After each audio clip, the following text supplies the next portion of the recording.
Uscendo di casa ho trovato una situazione allarmante, ho trovato decine di pesci agonizzanti e morti sul canale appunto davanti a casa mia. In laguna sono giornate contraddistinte da un'eccezionale bassa marea, che è un fenomeno ricorrente in questo periodo dell'anno. Ma pur abitando da sempre a Venezia, Claudio Vernier, presidente dell'Associazione Piazza San Marco, una scena del genere non l'aveva mai vista. Siamo al Rio della Fornace, un canale che taglia in due quest'ultimo lembo di dorso duro a pochi passi dalla Basilica della Salute, collegando il Canal Grande col canale della Giudecca.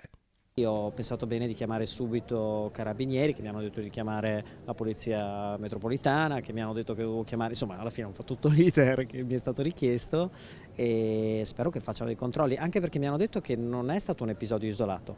L'episodio non è isolato e non riguarda solo Venezia. Nei giorni scorsi centinaia di pesci morti sono stati rinvenuti nel fiume Lemene a Concordia Sagittaria e in aree vicine del porto gruarese. Dall'inquinamento alla bassa marea, intanto, a Venezia il dibattito sulle cause della moria di pesci è aperto.